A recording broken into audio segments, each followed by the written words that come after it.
Audio book वांग्मय 13 Gayatri की पंचकोशी साधना एवं उपलब्धियां। चैप्टर 2 पार्ट 6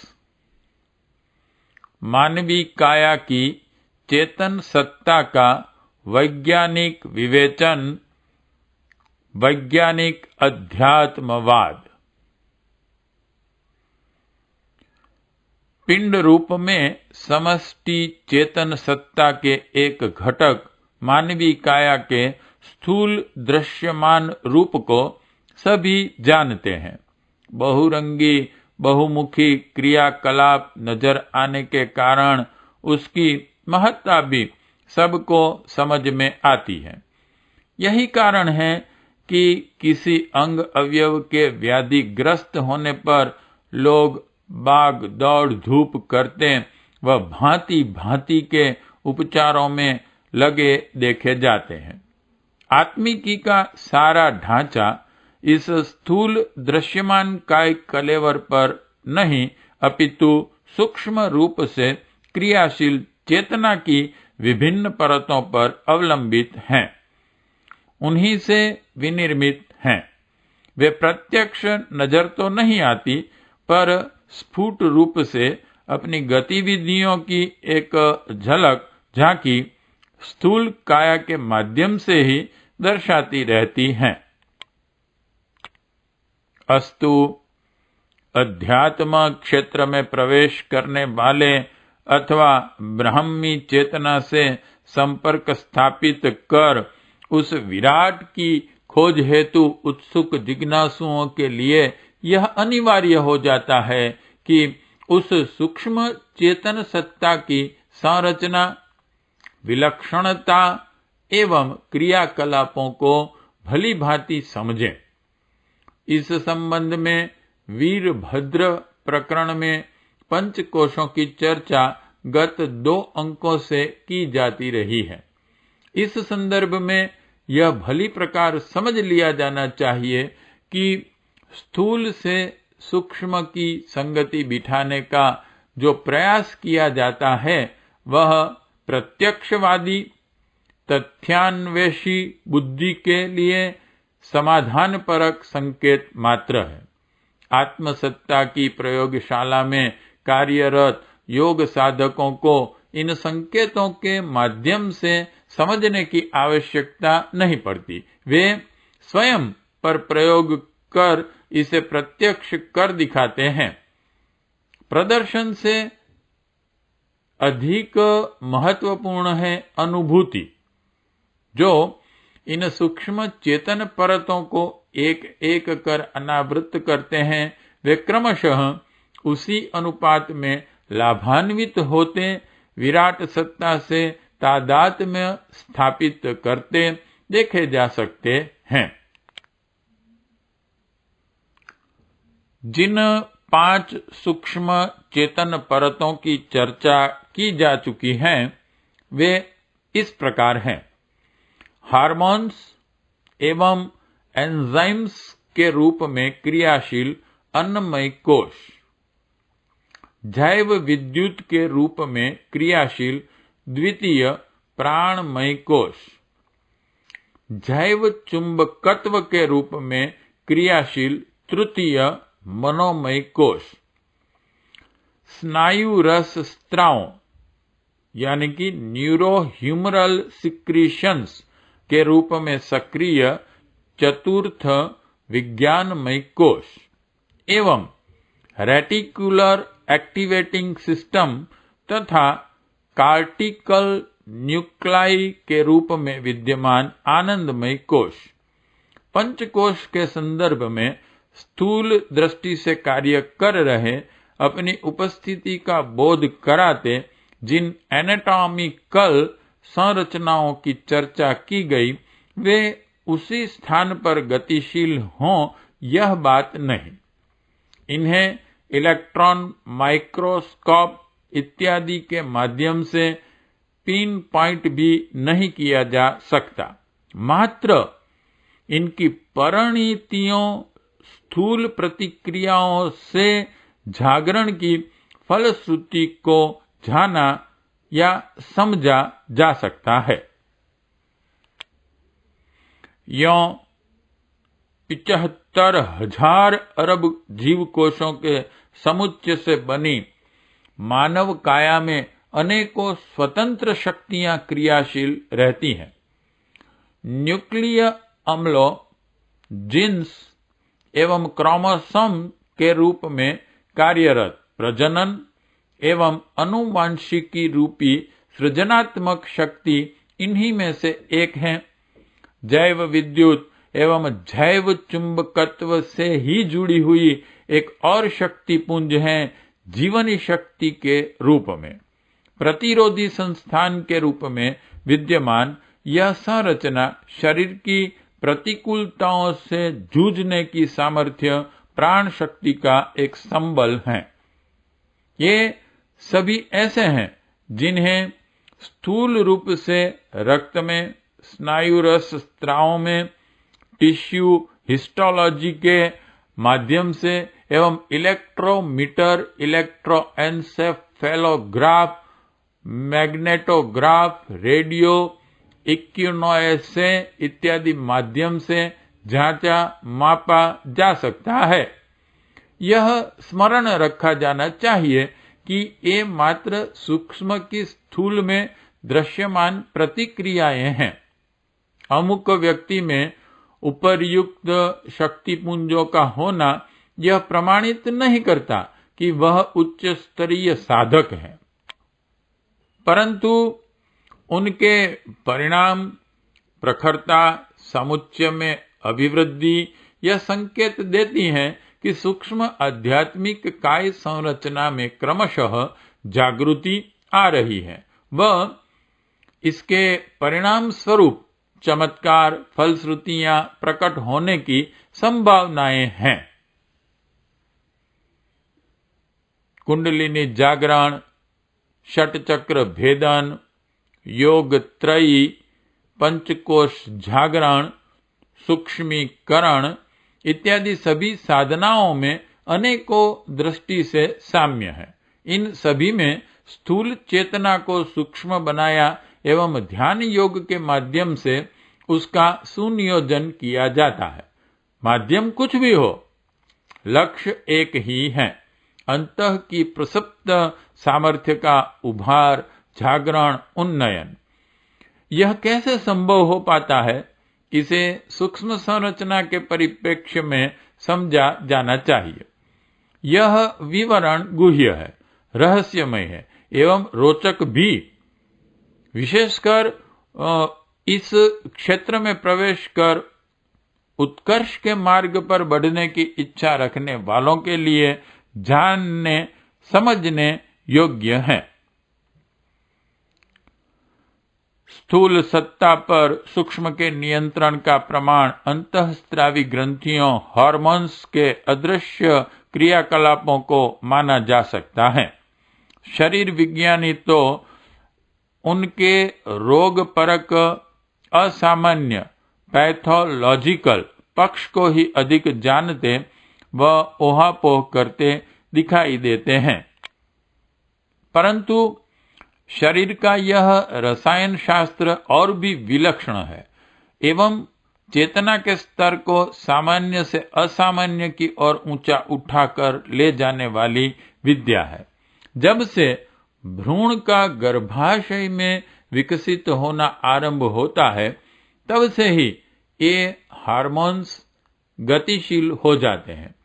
यहाँ तक कि गर्भाशय में शुक्राणु के निषेचन एवं स्थापन के लिए आवश्यक विद्युत, रासायनिक एवं संरचनात्मक कार्यवाही भी माता के हार्मोन्स द्वारा संचालित होती है। अनुवांशिकता के माध्यम से संस्कारों के स्थानांतरण आदि की प्रक्रिया इसी समय संपन्न होती है। शरीर, मन, व्यक्तित्व, स्वभाव आदि का निर्धारण यहीं पर होता है। जब सभी अंग अवयवों रूपी अवयवों से अभिपूरित जीव सत्ता अपना भ्रूण काल पूरा कर कणों, प्रतिकणों एवं आयन मंडल से लिपटी बहिरंग दुनिया में प्रवेश करती हैं, तो नवीन परिवर्तनों, प्रतिकूलताओं से निपटने में यही सूक्ष्म रसस्त्राव अपनी भूमिका निभाते हैं। शरीर की आकृति, अंगों का विकास इत्यादि तो इन पर निर्भर है ही। प्रकृति, रुझान, चिंतन, क्रियाकलापों की डोर भी इन सूक्ष्म रसस्त्रावों के मजबूत हाथों में है। Pineal, pituitary, thyroid, parathyroid, thymus, adrenals एवं गॉनेड्स नाम से ये 7 ग्रंथि समूह काया के शिखर स्थल से पेंडु तक, उत्तरी ध्रुव से लेकर दक्षिणी ध्रुव तक विद्यमान होते हैं एवं शरीर के सभी जैव रासायनिक क्रियाकलापों पर अपना कठोर नियंत्रण रखते हैं। यौन विकास, दृष्टिकोण का परिष्कार, पुंसकत्व एवं कामेच्छा पर नियंत्रण इन ग्रंथि समूहों के आधार पर ही बन पड़ता है। स्थूल स्तर की आहार विहार की एवं बंध, मुद्रा, आसन जैसी सूक्ष्म काया संस्थान को प्रभावित करने वाली साधनाएं हार्मोन्स को सीधे प्रभावित कर उच्च स्तरीय साधना हेतु अभिष्ट सक्षमता प्रदान करती हैं। बहिरंग की दृष्टि से कितना ही सुंदर, आकर्षक कोई क्यों न हो, जब तक उसके अंतरंग में सक्रिय रक्त में घुले हार्मोन्स का स्तर नहीं बदला जाता, वह भावनात्मक एवं आत्मिक दृष्टि से अपरिपक्व ही रहेगा। शारीरिक अंगों की असामान्यता जो होगी वह अलग से विद्यमान रहेगी। एस्ट्रो केमिस्ट्री एवं कॉस्मोबायोलॉजी के विद्वानों ने ब्राह्मी चेतना का व्यष्टि चेतना से संबंध इन ग्रंथि समूहों के माध्यम से होता बताया है। वे सूर्य की पीनियल से, चंद्र की पिट्यूटरी से, मंगल की पैराथायरॉइड से, बुध की थायरॉइड से, बृहस्पति की एड्रिनल्स से तथा शुक्र की गॉनेड्स से संगति बिठाते हैं। यह कहाँ तक सही है कहना कठिन है, किंतु यह स्पष्ट है कि व्यष्टि सत्ता समष्टिगत चेतना से निश्चित ही प्रभावित होती हैं एवं अपनी सामर्थ्य का बहुत सा अंश साधन उपादानों के माध्यम से इस अविज्ञात शक्ति समुच्चय से खींचती है। जैव विद्युत एवं प्राण संस्थान, जिसे थियोसॉफी में इथरिक डबल नाम दिया गया है, परस्पर गूंथे हुए हैं। हर जीव कोश, उत्तक एवं अंग अवयव विद्युत शक्ति से अभिपूरित हैं। बाह्य जगत में फोटोन कणों की प्रकाश की गति से चलने वाले कणों के रूप में परिकल्पना को अब प्रमाणित किया जा चुका है। ऐसे ही प्रकाशाणुओं के आयंस जीव कोशों में होते हैं। शरीर संस्थान की छोटे से छोटी इकाई न्यूक्लियस अम्लों से बने जीन्स हैं। ये भी विद्युत आवेश से भरे होते हैं। सोडियम पंप के माध्यम से जीव कोशों का धन ऋण आवेश बदलता व क्रमशः विद्युत संचार होता चला जाता है। एडीपी, एटीपी सिस्टम एवं साइक्लिक एएमपी आदि ऐसे ही सूक्ष्मतर पर क्रियाशील विद्युत रासायनिक प्रक्रियाएं हैं जो शरीर के अंग प्रत्यंग में हो रही विभिन्न गतिविधियों के लिए उत्तरदायी हैं। जैव विद्युत का उपपाचय यानी कि इलेक्ट्रिकल मेटाबॉलिज्म किस प्रकार होता है, इसकी एक झलक आज से 20 वर्ष पूर्व डॉक्टर फ्रेड ब्लेस द्वारा किए गए अध्ययन में दिखाई देती है।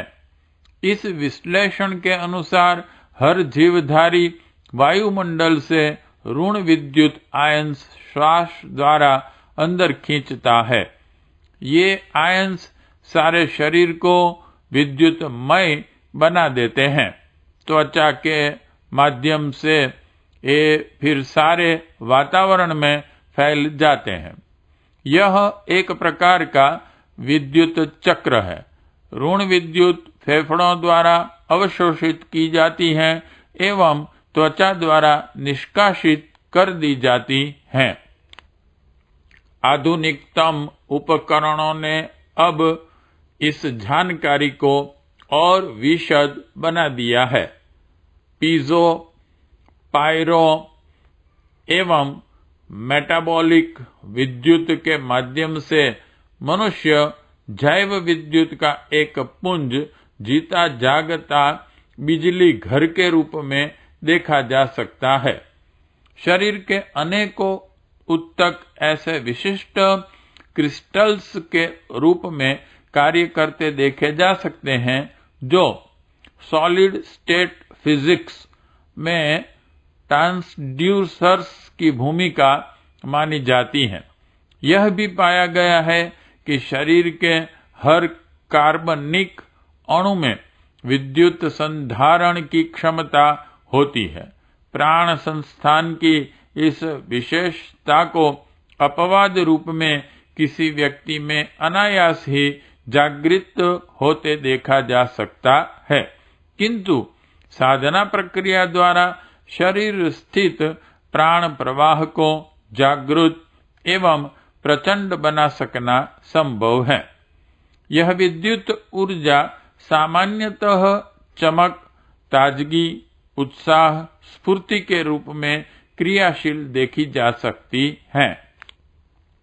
प्रतिरोध सामर्थ्य का मूल आधार यही जीवनी शक्ति है एवं सोहम की हंस योग साधना इत्यादि द्वारा इस सामर्थ्य में अभिवृद्धि की जा सकती है। साधक के रोम रोम से इसे फूटते देखा जा सकता है। वाणी के माध्यम से यही जैव विद्युत सक्रिय होती एवं व्यक्तियों तथा वातावरण को प्रभावित करती है। जैव चुंबकत्व एवं विद्युत में अंतर इतना ही है कि दोनों भिन्न भिन्न अवस्थाओं में क्रियाशील शरीर की शक्तियां हैं, जिनमें शरीर संचालन के अतिरिक्त बहिरंग को, वातावरण को प्रभावित करने की सामर्थ्य होती है। प्रभा मंडल, ऑरा, साइकिक हीलिंग, प्राण प्रहार, पासिंग, गैजिंग, हिप्नोटिज्म, शक्तिपात, जैव चुंबकत्व से संबंधित प्रक्रियाएं हैं, जिन्हें योगी जनों द्वारा संपन्न करते देखा जाता है। हृदय के आसपास जो चुंबकीय क्षेत्र बनता है उसे मैग्नेटोकार्डियोग्राम द्वारा वैज्ञानिकों ने नापा व इसे 5 × 10⁻11 टेस्ला इकाई के समकक्ष पाया है। एक स्क्वीड नामक यंत्र के माध्यम से हर पल प्राण प्रवाह द्वारा बदलती चुंबकीय धारा एवं क्षेत्र की अति सूक्ष्म मात्रा तक नापा जा सकता है। अब इसी यंत्र से मानवीय काया के डाइपोल मैग्नेट सुषुम्ना के दोनों ध्रुवों सहस्त्रार, ब्रह्मरंध्र एवं मूलाधार के आसपास चुंबकीय क्षेत्र को भी मापा जा सकना संभव हो सका है। यह ध्यान देने योग्य तथ्य है कि उत्तरी ध्रुव पृथ्वी के 2 ध्रुवों की तरह अवशोषण की एवं दक्षिणी ध्रुव निष्कासन की भूमिका निभाता है। अब MEG मैग्नेटोएन्सेफेलोग्राम के द्वारा यह भी देखा जा सकता है कि DC पोटेंशियल के कारण कितना चुंबकत्व शिखा स्थान के आसपास विद्यमान है। जैव चुंबकत्व ध्यान योग के विभिन्न उपादानों के द्वारा बढ़ाया जा सकता है एवं यही मनोमय कोश की जागृति में महत्वपूर्ण भूमिका निभाता है। ऐसी स्थिति तक पहुंचे साधक भाव योग की उच्च कक्षा में प्रवेश करते हैं, साथ ही अपनी सम्मोहक सामर्थ्य से अन्यान्यों को प्रभावित करते अपनी शक्ति का अंश सुपात्रों को देते हैं। एकाग्रता संपादन द्वारा वे उन कार्यों को अल्पायु में ही कुशलतापूर्वक कर लेते हैं जो प्रतिभा, स्मरण शक्ति, संकल्प शक्ति से संबंधित हैं। स्नायु रसायन मस्तिष्क एवं सुषुम्ना के नाड़ी संस्थान में क्रियाशील वे रसस्त्राव हैं जो सक्रिय होने पर इंद्रिय में सीमाबद्ध मानसिक चेतना को अतीन्द्रिय स्तर तक पहुंचा देते हैं।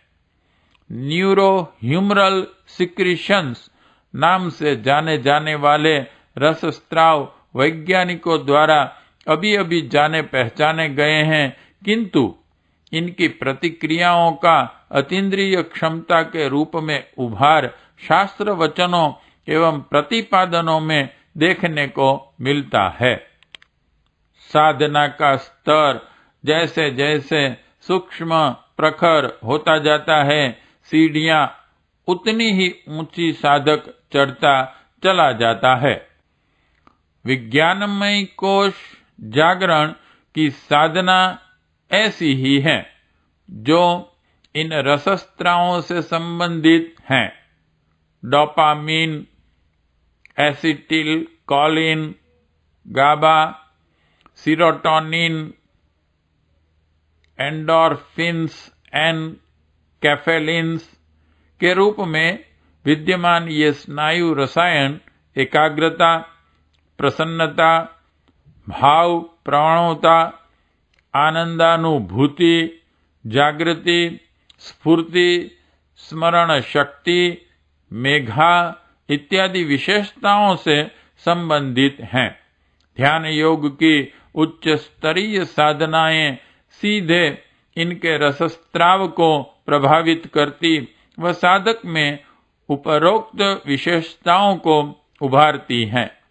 विभिन्न मुद्रा, बंध, आहार विहार के नियमों व नियम ध्यान योग की साधना में सहायक भूमिका निभाते हैं। अतीन्द्रिय सामर्थ्यों में विचार संप्रेषण, दूर श्रवण, दूरदर्शन, पदार्थ हस्तांतरण आदि अनेकों आते हैं, पर इनका सुनियोजित उपयोग अध्यात्म क्षेत्र के जो साधक करते हैं वे चमत्कारिक प्रदर्शनों में स्वयं को उलझाते नहीं। वे इनको लौकिक प्रयोजनों में नष्ट भी नहीं करते। स्नायु कोशों की जागृति के फलस्वरूप जो भी प्रतिक्रियाएं होती हैं वे उससे भली भांति अवगत होते हैं एवं इस उपलब्धि का प्रयोग लोकोपयोगी प्रयोजन हेतु ही होने देते हैं। चेतना के चतुर्थ आयाम की यह वह स्थिति है जिसमें विभूतियां अनायास ही हस्तगत हो जाती हैं। वैज्ञानिकों, मनुष्यों के आविष्कारों, रचनाओं को इस संदर्भ में देखा जा सकता है। चेतना का पांचवा व अंतिम महत्वपूर्ण आयाम है रेटिक्युलर एक्टिवेटिंग सिस्टम एवं थैलीमील कॉर्टिकल न्यूक्लाई के रूप में विद्यमान मस्तिष्क के ऊर्ध्व केंद्र पर अवस्थित आनंदमय कोश। इसके विषय में पहले भी बहुत कुछ कहा जा चुका है, परंतु जैसे जैसे मेडिकल इलेक्ट्रॉनिक्स ने प्रगति की है, मस्तिष्क के इस संस्थान के संबंध में जो चेतनता बनाए रखने के लिए उत्तरदायी माना जाता है, जानकारी और बढ़ी है। प्रायोगिक रूप से इलेक्ट्रॉनों के माध्यम से उत्तेजित कर एवं न्यूरो हिस्टोपैथोलॉजी के माध्यम से सुषुम्ना के ऊर्ध्व भाग में स्थित इस विद्युत स्फुलिंग के फव्वारे के विषय में जितना भी कुछ पता चला है वह विलक्षण है। मस्तिष्क के विभिन्न कॉर्टिकल न्यूक्लाई प्रसुप्त अचेतन को सचेतन एवं सुपरचेतन में परिवर्तित करने की क्षमता रखते हैं, बशर्ते उन्हें थैलेमिक प्रोजेक्शन के माध्यम से तंतु जाल से विनिर्मित रेटिकुलर एक्टिवेटिंग सिस्टम से उत्तेजन मिलता रहे। यह कार्य उच्च स्तरीय ध्यान साधना से संभव हो पाता है। निधिध्यासन, ध्यान धारणा, प्रत्याहार समाधि की अवस्था में ये केंद्र जागृत होते एवं सूक्ष्म माइझेन कणों एवं न्यूट्रिनो कणों के माध्यम से व्यष्टि चेतना का समष्टि चेतना से संपर्क स्थापित कर देते हैं। चेतना की सर्वोच्च स्थिति आनंदमय कोश के जागरण की स्थिति में आती है। मस्तिष्क नहीं, मन में संव्याप्त चेतना के ऊर्ध्वीकरण का यह सोपान जब पूरा हो जाता है, पंचकोशी साधना समग्र हुई मानी जाती है। यह सब कुछ जितने विज्ञान सम्मत ढंग से प्रतिपादित करने का प्रयास किया गया है, तथ्यतः प्रक्रिया उससे भी अधिक जटिल है। ब्रह्मरंध्र सहस्त्रार की स्थिति तक पहुंचने पर अयमात्मा ब्रह्म सच्चिदानंदो हम की जिस परिणति तक साधक पहुंच पाता है, उसका वर्णन शब्दों में व्यक्त कर पाना संभव नहीं। पार्ट 6 समाप्त।